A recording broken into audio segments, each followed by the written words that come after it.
right, we're here with Glover. Matt Glover, yep. Okay, and we're just gonna talk about this freaking monster buck he killed. So I've seen pictures of this buck a little bit, like he was in Muley Crazy, and then on his Instagram that I'll put a link to. But like seeing it in person, it's just crazy. Like it's so long and big, like it's crazy. So we're gonna let Matt just kind of tell about this, just kind of how it all went down a little bit and what he put into it, how they found the buck and all that. So we'll let Matt take over. Well, it started out with the draw. It's about the best part of the story. So my dad has 13 points, 13 or 14, I can't remember, for the Paunsaugunt archery tag, which is his dream tag. And so, you know, he puts in, the credit card gets hit for 200 something bucks, and he gets all excited. He's, you know, he drew in his mind. And we were all excited for him because that's what we thought. But then he checked his email and all of his hunts were unsuccessful. So it was either me or my brother Monty that had drawn the tag, and it turned out to be me with 1 or 2 points. I can't even remember what. You're so lucky. Lucky. Actually ended up being good because my brother-in-law Justin and my dad had both been scouting really hard on the Paunsaugunt unit. So yeah, they had some good bucks found for my dad that ended up being for me. And my brother-in-law Justin is the one that found this buck. And actually it was him and his friend, CJ McGuire, I think is his name. Oh yeah, I know CJ yeah, a little CJ, bit. Yeah, he's on Instagram. And yeah, they found this buck, and the first time my brother-in-law Justin showed my dad video of this buck, my dad saw it and kind of looked at him, tilted his head, and said, you might need another year or two. No way, really? He did. Holy crap. And Justin was offended. Yeah, full blown. because like seeing him in person, you're like, oh my gosh, that's like a... Oh yeah, but then my dad went out with my Uncle Casey and found him in the same spot that Justin found him. And he came back with wide eyes and said, you know what, Justin, I'm sorry. Yeah. You were right. So now the hunt's coming around, kind of starting. So was it opening morning? Is that... Well, had you seen him like leading up to the hunt? Yeah, well, we could find him almost every morning leading up to the hunt, and opening morning, of course, we have to go hunt him because we didn't see anyone while we were hunting him, so nobody else knew about him as far as we knew.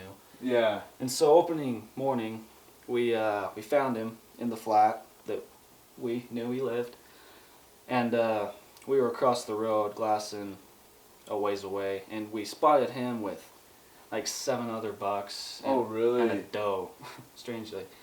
But we weren't too confident, but we had to make a move just in case. So we put him to bed in a patch of trees, and we waited a couple 30, 40 minutes, and then we started making our way to where we thought they were.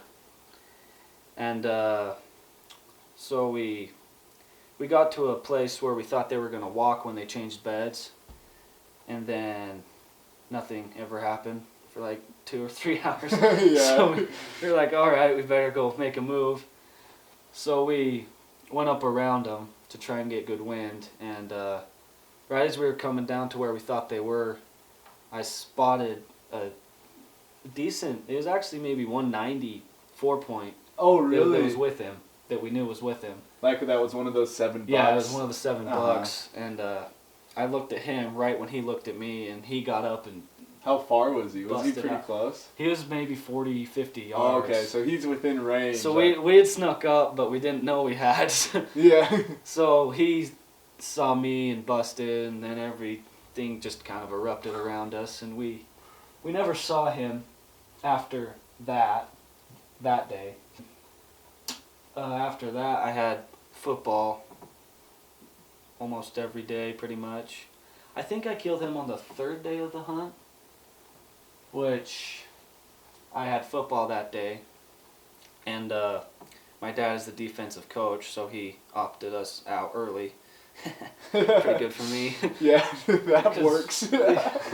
Where we knew this buck was is about 45 minutes away from where we live, so we got out of practice and we made our way there, going maybe a little over the speed limit. And we thought, well, we either see him or we don't, and he's got to be somewhere where we can get to him fast, because we were losing daylight because practice lasted pretty long. And we came around a corner, and off to the right of the road, there he was. With the one doe that was with... Just him and the doe. Just him and the doe. It was strange for an archery season hunt. Yeah. But we came around the corner, and there he was looking at us, and me and my dad had a mini panic attack. Oh, Crap, there he is. Oh, shit. And so one thing that my dad's always told me when I see big deer is to never look at the horns until I shoot them. So I took my eyes off and reached for my bow in the back of the truck. And he was stopping and getting the camera ready and all that. I got my bow, got out of the truck, and I took about 10 steps toward him.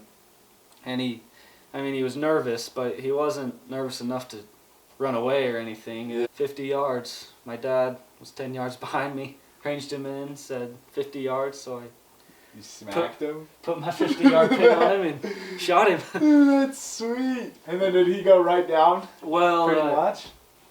I had a Luminoc on and it went right through his lungs pretty much. Oh, nice.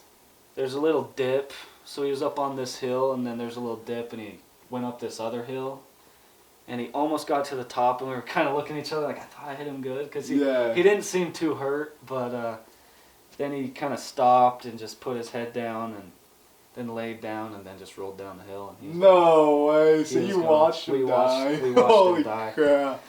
What did he end up grossing? Well, his official gross is 246. Jeez. And 1/8.